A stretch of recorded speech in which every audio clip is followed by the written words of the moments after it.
Good evening, ladies and gentlemen. My name is Matthew Bissett, and first I just want to say what I am not is any of my administrators or co-workers. What I am, though, is a person who loves Nash County. My wife would say that my love for Nash County is palpably annoying. I think Nash County is God's gift to earth, and I work constantly to recruit people to live and work in Nash County.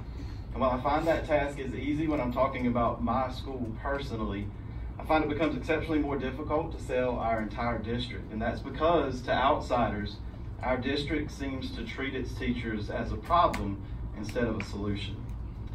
Now, that part of my speech is what I'm required to call the anticipatory set. It's a hook to get your attention. And the next part of it is the I do. What I mean by being part of the problem is that when test scores were low, veteran and successful teachers were not consulted to create a solution.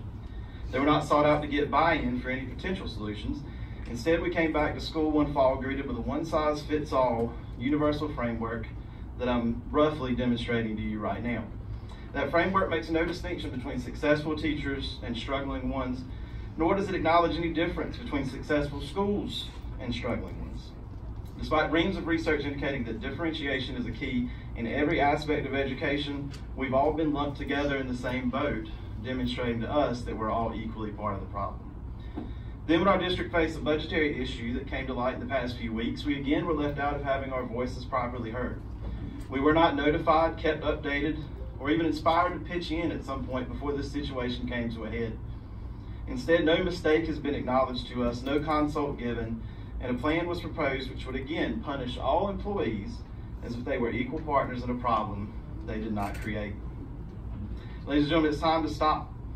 I've done my part by showing up tonight, and many others have too, though we shouldn't have to get the point across.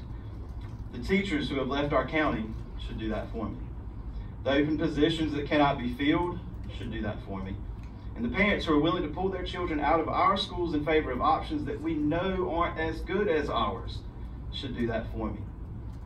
So now, ladies and gentlemen of the school board, I charge you to help us be a solution instead of a problem. Find out what we need to make this district what it should be, not because we've reached out to you, but because you reach out to us.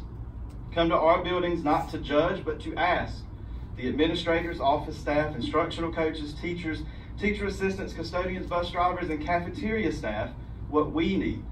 Because the heart, soul, and mind of this district is not in this building. It is in ours.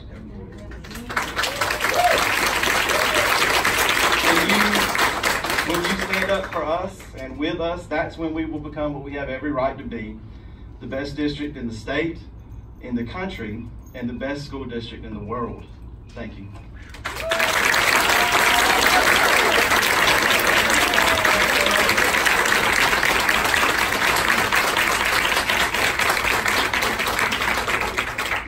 Second speaker, Tawana Pulley.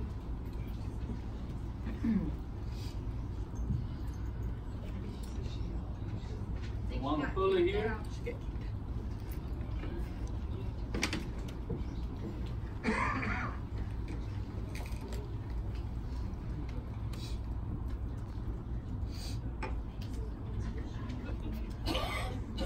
Go to the next speaker, Ed Wilbur.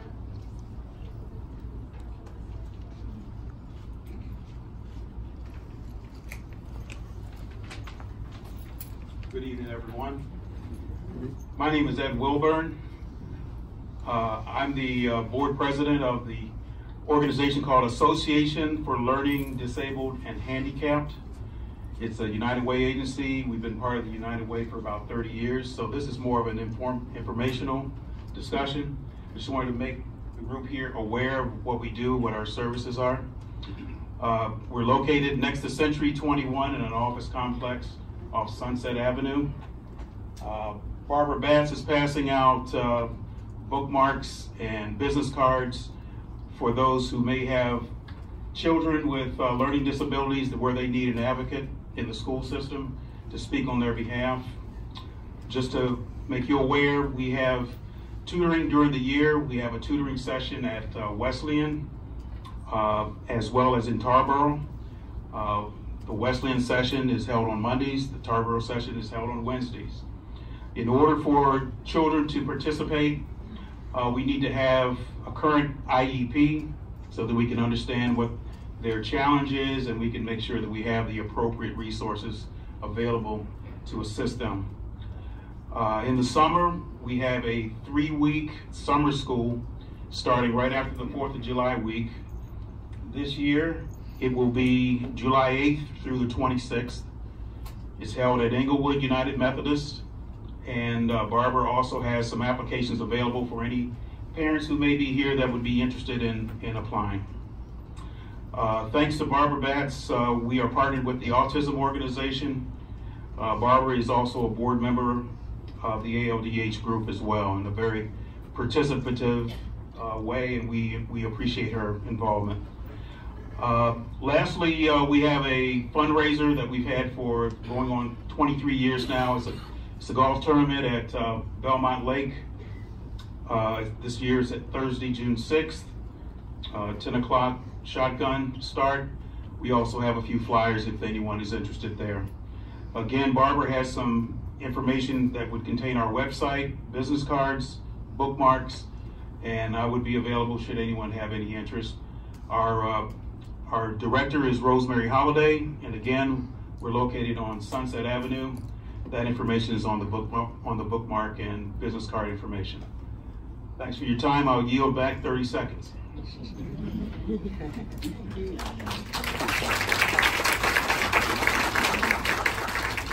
This time, Charlotte Boone.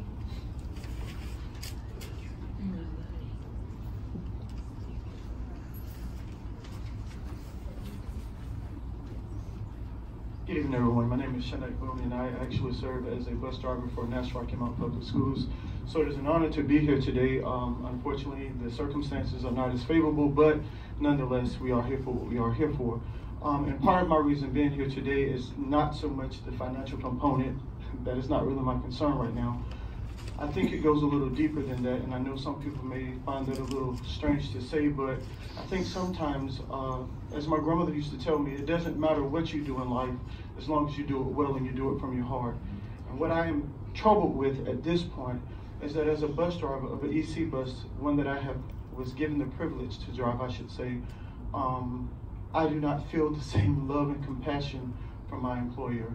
And I know I do not stand alone in this when I speak this, because I've heard it spoken through so many people. And what makes it even worse is that when you feel as though your complaint or your concern or even you have fallen upon deaf ears, that no one is concerned about what your concerns are, which is to do your job the best of your ability. I love what I do. I not only serve as a bus driver, but I also was a part of the PAC committee for nash-rocky Public Schools. I also served as a PTO president for Cedar Grove Elementary Schools for about 4 or 5 years, something else that I enjoyed doing. But I have noticed that over my time that it's not so much about the person who, or the children, it's more about the people who hold the position. And I think at this time, what we're seeing what's going on is that we stop focusing so much on the people holding the positions and start focusing on the ones who are actually here trying to do the jobs. It's hard to do a job when you don't have what you need to do your job. It's hard to do what you're supposed to do when the people who should be there to support you are, instead of supporting you, they're actually finding ways to what you would feel is hurting you. I, for one, wasn't me, but someone who's very close to me, who was on FMLA, was called into the office about 2 weeks ago, maybe been a little bit longer. And instead of trying to find out what was going on with her as an employee, it was more or less, we need to take something from you. In spite of what you're dealing with, yeah, we see it, but not from the standpoint of concern, but more or less, right now, this would probably better benefit us in another way. And what it was that she was simply on FMA receiving 6 hours, I think it was, of FMLA or annual leave and sick leave. But when she was called in the office, it had been reduced to 4.5 hours. And at that time I asked her, I said, well, why is your time being changed when you're on FMLA? I didn't think it was even legal to change your FMLA, anything about your time when you were on FMLA. But nonetheless, we kind of went along with it. And then as it became even more obvious. Oh, sorry, that's my time. Thanks.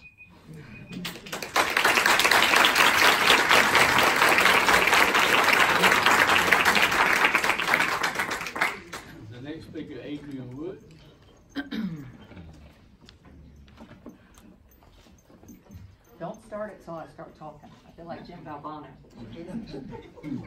I'm Adrienne Wood. I was born and raised in Nash County.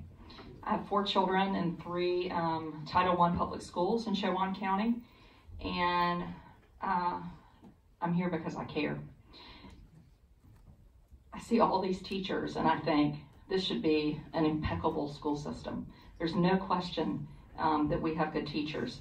And I was standing out front or in the back, because you can't get in the front, but I came around back and I said, tell me what you want me to share.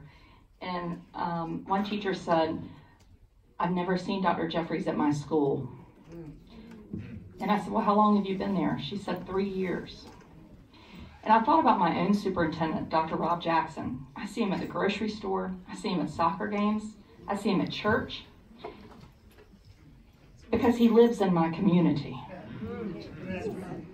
So I'm going to read a letter. I had 180 submitted. I did an essay contest on my blog. I have 1 million page views a week. Dear Dr. Wood, I heard that you were going to try to speak on Monday night. Please know that teachers are going to be there, and we thank you. They are always reminding us to be good employees, but central office seems to have forgotten how to be a good employer. Principals are told not to tell us about the pay cut. Central office has too many staff whose jobs overlap. We are also paying someone to cover events when Jeffries is out of town. I don't understand why we have a superintendent who does not show up until Tuesday and leaves early on Fridays. Can teachers do that? We don't have supplies. We are so broke that teachers are having to sign paper out of the library to ensure we are not using too much because we don't have any. We can only make 30 copies at a time, and anything more than that must be approved because we don't have the money to purchase new toner. How can we afford to pay someone $625 a week, $32,500 per year? I think that was when central office needed a security guard, but can't afford SRO officers at elementary schools or papers and copying machines for our teachers. The hiring freeze that the school board found out about by reading in the newspaper is unofficially still happening if one looks at the open positions listed. We have a higher number of open positions than some of the counties around us. We need a full-time superintendent, and the school board needs to stop offering 5-year contracts to them.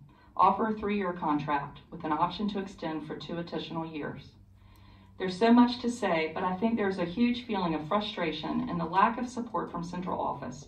Our building administrators give us all the support they can, but there is little support from the district administrators.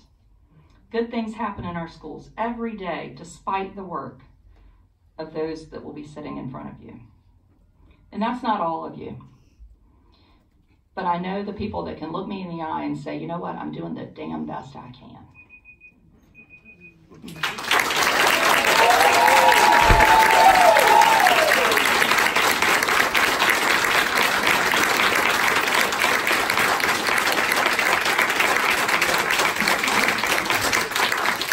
Next speaker, Billford Sloan.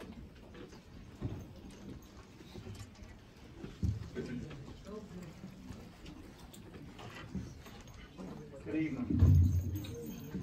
I left working for this school district just over a year ago.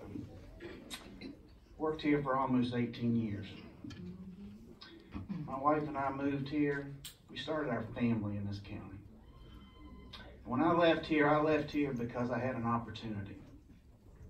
But the love I had for Nash-Rocky Mountain Public Schools did not leave when I left. And when I hear what is going on now, and I hear about the shortage, the shortfall with the budget, it's not just started. It's been going on for years. And those of you that have been on this board know that. Do you remember when the county in 2015 did the first audit, the Evergreen report? What did it say then? We were spending too much money. Our enrollment is declining. It's not going up, but the expenses are continuing to go. You've got to do something. There's 11 of you on this board. There's just over 15,000 children in this school district. Children that need everybody here. I may not be here anymore as an employee, but I'm here as a parent. You've got to do what's right by these children. You've got to start making changes. You've got too many people employed in high-paying jobs. And I've been working with a lot of you for a long time, and you all know what I'm talking about. But you've got to start doing what's right for the kids in this county. You can't continue to ignore it. You've got expenses going on every day and have been. You have people. Why does everybody here allowed to take a vehicle home? I've been said this for 18 years that I've worked here.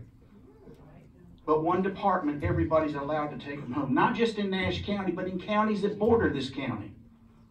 That's money that you can keep people in classrooms. But don't take the money away from your teachers. You need those teachers. Without them, you can't educate the children. It's about the people in the buildings. Ask yourself, am I doing the best that I can? If you're not, then it's time to take out a pen and a piece of paper. Put in a resignation. Do the work. You all are the team. Be the team that I know you are. I was so proud of this school system when I was here for years. It was a family. Get that family atmosphere back. Work together. We can do it.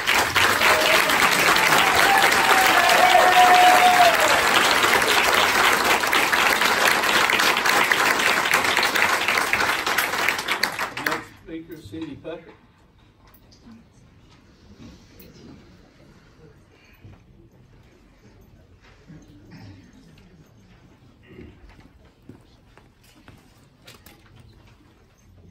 Chairman Lamb and school board members, I would like to thank you for the opportunity to speak tonight.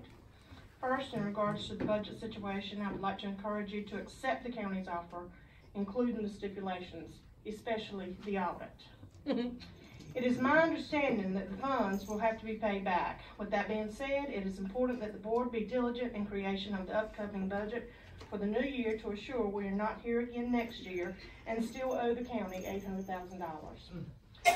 Schools are where our students will feel it the most if cuts have to be made. Students will be directly affected by cuts to teachers or principals.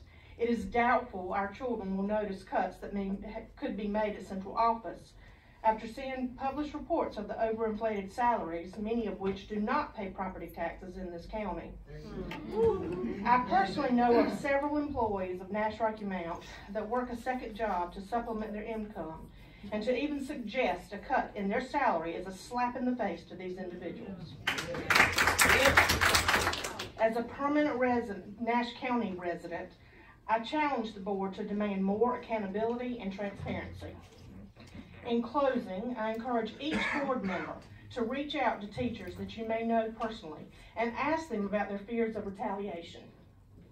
I recently read a local news outlet, a teacher being quoted as saying, "We have never been allowed to voice our opinions or advocate for ourselves in any way." Another was quoted as saying, "We have great leadership at our school. I love our principal, but the central office staff just rules with intimidation. Our jobs are constantly threatened. We are told directly that even if we know them personally, we are not permitted to talk to school board members about anything going on in the schools." The board may not want to believe that this is a problem in the school system, but when you hear of incidents, not just one, but multiple schools in the district, that is cause for alarm. We cannot expect our children to treat one another with respect when our school system is being led by a bully.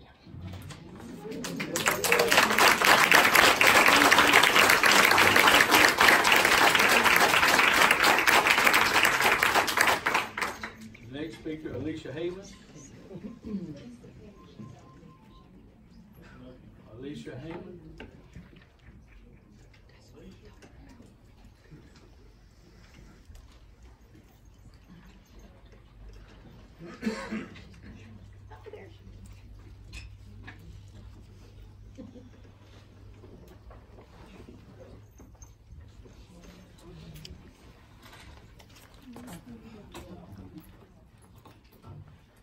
Good afternoon. My name is Alicia Hayman. I've been driving the bus for 20 years. I think I said this at a meeting before. 2 years ago, we had a meeting with Mr. Miller's secretary, not 2 years ago. Last year, we had a meeting with Mr. Miller's secretary about him or Dr. Jeffrey meeting with us. And as of today, we haven't had that meeting with either one of those. Me and my fellow bus drivers, some of them are here with me today. We're here to talk about a pay raise. First I want to say, last Monday when those prisoners broke out, no one let the bus drivers know. We was riding up and down the highway. They never came across the radio to tell us, just be aware of what's going on. We've been asking for this raise for, I think, like 2 years now. 3 years, thank you. And it's like, again, as Miss Mary Arrington has said, it's falling on deaf ears. That's all that we're asking for is a raise. We're not trying to get over. We just want our fair share. I don't know. I think it's just totally ridiculous that you can put money here and put money there, but the bus drivers that take your children to and from school in a safe manner every day do not get recognized. And I just think it's unfair, and I have my fellow bus drivers that are with me, some of them out in the hallway, if they can stand with me, stand up if they're.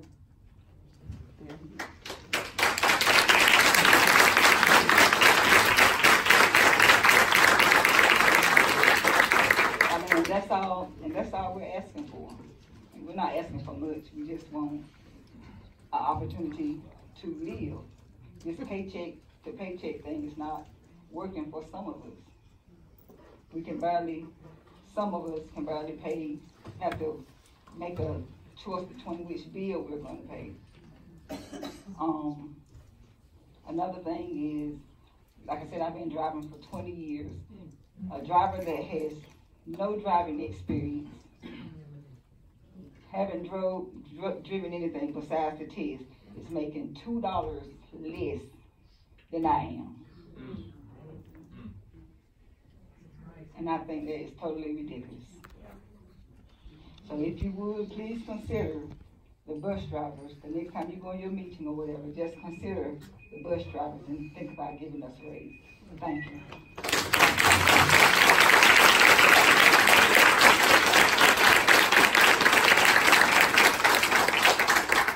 Next speaker, Bronson Williams. I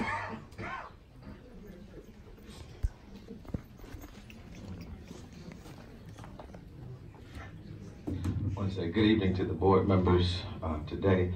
Being a part of the nash-rocky schools, I have a deep appreciation for its success and struggles. It is my hope that a better explanation the district could do to help the community at large understand the school funding, how it works if you schedule and provide a form for citizens that is perhaps televised, recorded, and played later. In fact, I would play it on my television station, WNCR-TV. But titles can be misleading when comparing one system to another. Really elementary explorations of functions to better provide an understanding of what central office staffing levels are, as well as staffing positions within our schools. Inform the community about the funding partners. Where does the school system get their funding from? I understand that the school system does not have taxing authority, so you cannot create money. So these things I think would be important. Understanding restricted funds and unrestricted funds. Perhaps when a student leaves a district and goes to a charter school, does that money follow the student? Does that money come back if that student has to come back to the district? What happens to that situation? So when the community has better access to true information, not confusion from opinions and what we would like to happen, understand you're dealing with the cards that's being dealt to you. I think we'll have a better appreciation, as I do, for the school district. When we focus, I want to think about this, that when we spend time focusing on the flaws in our district, instead of building bridges to connect those flaws, that's what I wish that we would do as a community, figure out how we can partner with the school system to address these issues that we have. Oftentimes, when I find people on social media putting down individuals in our community, in our school district, that benefits no one. The children are not benefited by it. The system is not benefited by it, nor is our community benefited by it. We need positive things happening in our community, a positive reflection of what's happening in Nash-Rocky Mountain School. We just witnessed recognitions by Dr. Hollingsworth, what these students are doing in our community, going to the governor's school, recognitions every single month. I go to, this is not my first meeting, no many of you.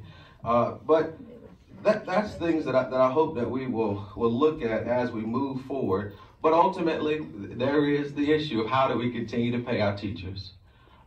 Wish we could increase pay for our teachers. Wish that we could increase our local funding dollars, because again, funding partners are state, federal, and local dollars. And if our commissioners are not providing more resources, we can't do it. And I look at the school budget, $153+ million, and we have a small shortfall. Thank you. I'll talk to each of y'all later.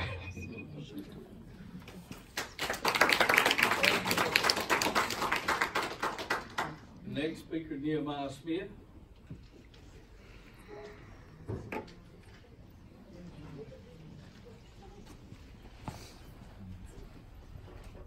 Good evening. Good evening. I've been reading the newspaper lately, and I'm confused. Someone correct me if I'm wrong. Dr. Jeffries didn't just start talking about shortfalls. If I make no mistake, he started over a year ago in the spring of last year talking about the shortfalls that the system would have. So these issues aren't new. These aren't new issues. This isn't something that all of a sudden just popped out of nowhere. Teachers are important. I know that because I'm a former teacher. I'm a former English teacher. And most times we are undervalued, and we don't get the recognition that we should get. And yet we train the doctors and the lawyers and everybody else, and the superintendents and everybody, but we're the ones that are paid less and stepped on. However, as Mr. Williams said, you all don't have taxing authority. You get your monies from other places. And obviously, somebody is falling short, whether it be the state or the county with local funding. Somebody's falling short in their responsibility. Obviously, education is not a priority to them. You all are just stewards of what you're given. And you got to use it the best way you can use it. And the bottom line is that you cannot, if you have a budget of what, $154 million, is that right? And I think they say you're top heavy, but I think it's about 2.1% of your salaries in your central office come from your budget. Out of the $154 million, I think it's $3.2 million. Huh? So I don't see how you're top heavy. I don't understand that. That seems reasonable to me, 2.1%. But what bothers me is that you're not giving the money. You ask for money. Dr. Jeffries has asked for money. This board has asked for money from the county commissioners, and you don't get it. So obviously the county we're in the wrong place. We need to be at the county commissioner office and telling them, look, you need to fund our school system. You go over to, wait a minute, you go over to Edgecombe County, you'll find out with the little monies they have, they fund more education. They put more money into education than they do anything else. Here you have 64, Nash County has 64%, a little bit over 64% ability to fund, and yet they only fund 57% into the school system. Something's wrong somewhere. We're talking to the wrong folk. You're doing the best you can with what you get. In other words, these people are trying to tell you to make brick without straw. Keep doing what you're doing. You're doing a good job. That's done. Yeah, we need all the property taxes we can get. We don't get them, we leave a message. Thank you. That concludes our public input. Number 3, approval. Leadership outlined the budgetary shortfall, gave detail as to the remaining and local funded positions, salary increases, the city high legislative impact, which eliminated funding, and additional operations. The letter closed with it is my humble request that you present this communication for consideration of the Nash Board of County Commissioners. If approved, it will afford my board the opportunity to remove from consideration the 35% cut to supplement pay for staff. On March 28th, County Manager Lamb responded with the Nash Board Commissioners' determination. They did offer a funding advance of $800,000 with the following conditions. Pay back the $800,000 advance in next year's funding cycle. Commit to a voluntary audit for financial conditions, instructional staffing, central office staffing, and an overall evaluation of the district. Perform an audit of the fund balance. Apply a spending freeze to local funds. Remove the system-wide adjustment from future consideration. Expedite the construction of the new elementary school with a timeline of a joint meeting in 30 days, a size determination in 60 days, a site selection in 90 days, and the selection of an architect in 120 days. My concerns are in the areas of we would need clarification on what the spending freeze for local funds would actually mean. Currently, that's salaries and supplements for staff. Removing the system-wide adjustment from future consideration would mean this board making a binding decision for future boards. The timeline would require some discussion because the Board of Ed has made commitments via a series of public meetings about in those public forums of what that timeline would look like and the level of community engagement. We are appreciative of the offer, and if authorized by the board, more discussion would be appropriate in that arena. And follow-up discussion with Andrew Cox, who's the budget manager for North Carolina Public Schools Division of School Business. He articulated that the responsibility to reconcile the current deficit rests with Nash-Rocky Mount Public Schools. There is no automatic warning letter or notification from DPI if the board does not reach consensus this cycle. He offered direct reference to 2 distinctly different cases, Halifax County and Bertie County, respectively. In 2015, the state was subject to a court order to take control of major operations for Halifax Board of Education.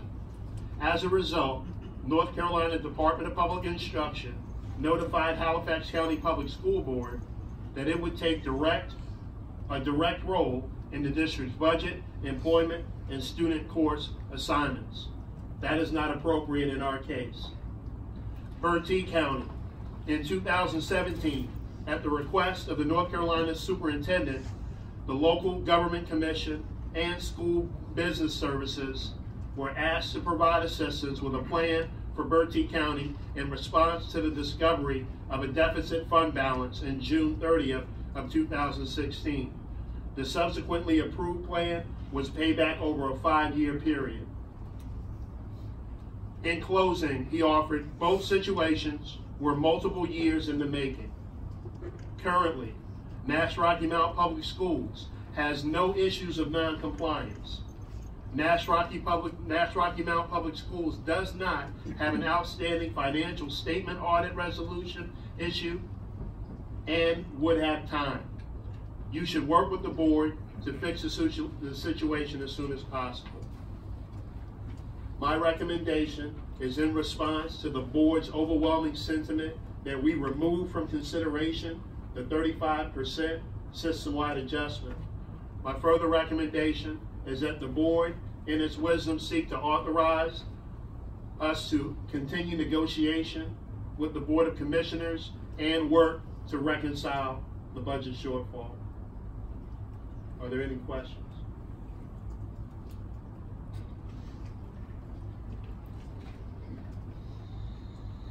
Yes, sir. I have one, and I know we don't know the, I guess the narrative exactly around freezing of local funding, but how many teachers do we have that are funded through local funding? Mrs. Wallace, do you have the total of teachers currently on local funds?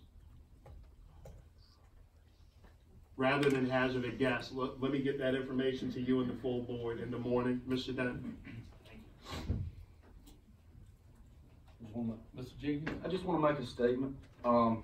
Anytime anybody's going to advance you $800,000, I don't think these stipulations are that strenuous. The teachers are getting what they're asking for, or what they deserve. And I'm just going to leave it at that.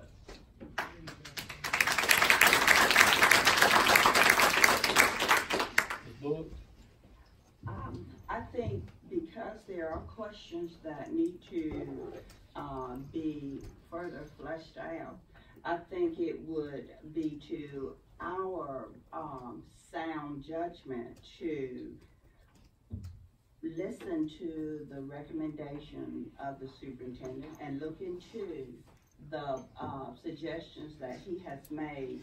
What I'm saying is that I think that before we jump to a conclusion tonight and a vote tonight, I think we need to do some more due diligence and then, if necessary, have a special call meeting or get back together so that we can make a good, sound decision. I think the first part of the demands from the county or the conditions from the county commissioners are ones that I actually do think we need, and particularly in that I think we need to do an audit. I think we need to do an audit not just for 1 year or 6 months. I think we need to go back and do an audit for about 10 years.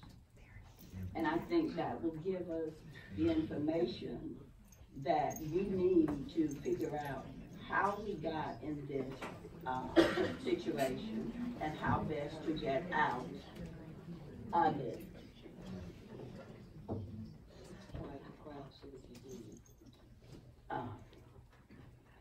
And also, I think that we need to make sure that the commitments and the promises that we made to our general public for this new school to be transparent. I think we need to make sure that we follow through with that, because the last thing we need to do at this point in particular is to say one thing to one group and then do something else because of another group. I think that will send a message that we don't want to send. I also agree with my partner here that the 35%, I couldn't call your name right there. But I also think that the 35% option for local supplements should be off the table. I am not in favor of that, and I agree 100%. I just think we need some time to discuss this as a board, and I think we need to do our homework before we agree to these. You've got months.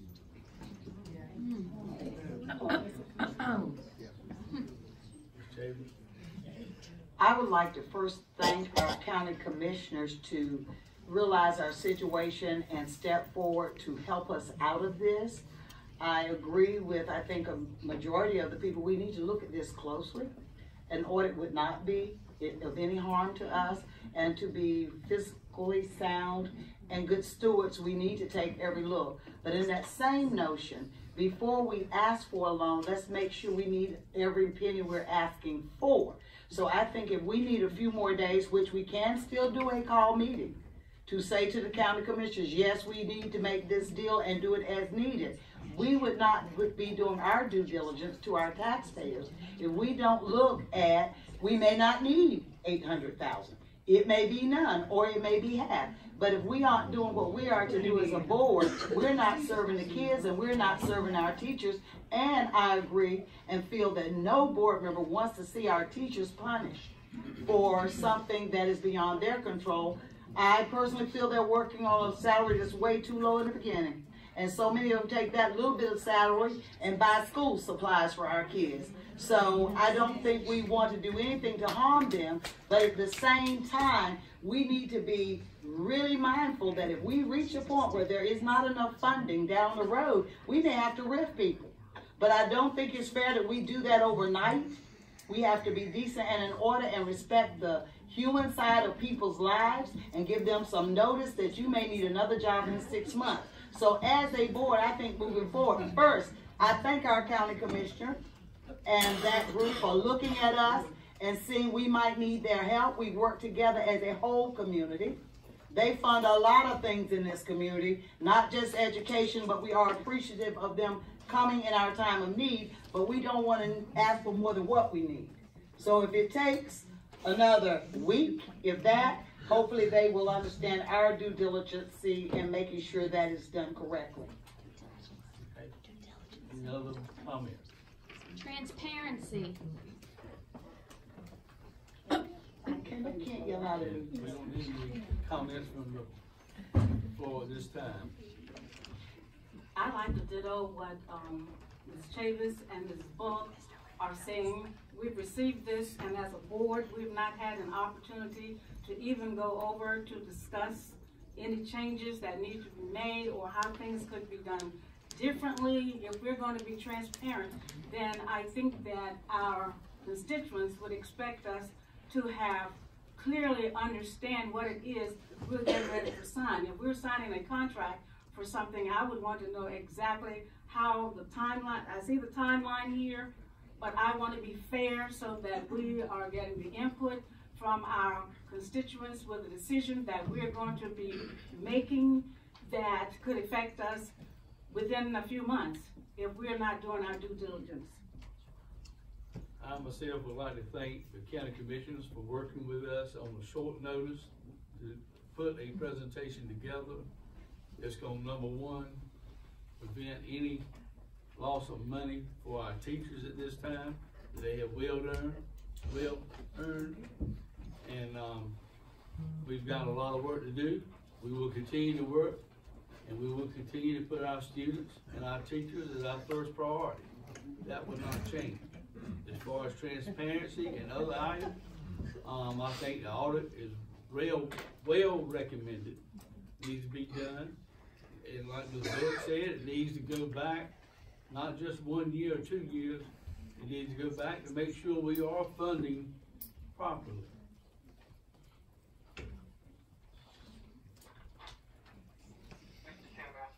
Yes, sir. This is Reggie Silver. He's by phone. I want to just say I agree with the negotiation piece that we need to certainly make sure it's in place. We are real grateful and appreciative for the county commissioners for stepping up to the plate and assisting us with the funds that are needed. However, we need to understand from both sides exactly what the expectations are. And I just want to go on record for saying that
other questions?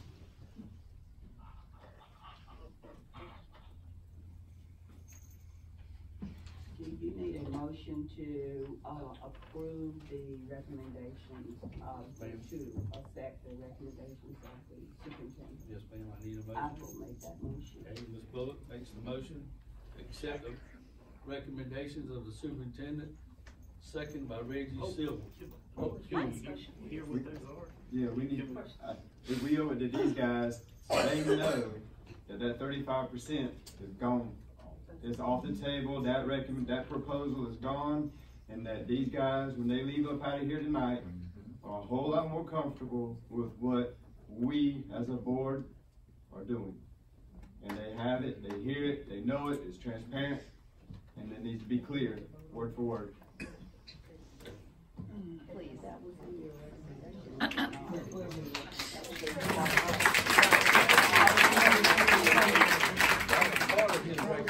Nice bullet point, 35% off the table. We're gonna follow up with this. Okay, why don't we have a separate vote? Just vote to make it clear. 35% reduction in force from now to the end of the year is off the table.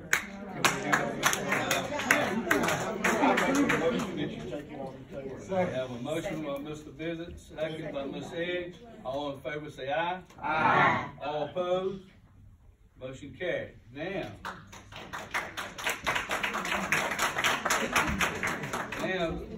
on the budget reconciliation, Ms. Bullock, would you like to say your motion again? I don't mind at all, Mr. Chair. I move that we approve the recommendation of the superintendent that has been made for tonight. Okay, have a motion by Ms. Bullock. Do we have a second? Second. Second by Mr. Silver. All in favor say aye. Aye. All opposed say no. Motion carried. Thank you. Now we're down to number 5, the superintendent's report. Evening, board members. I just want to extend a sincere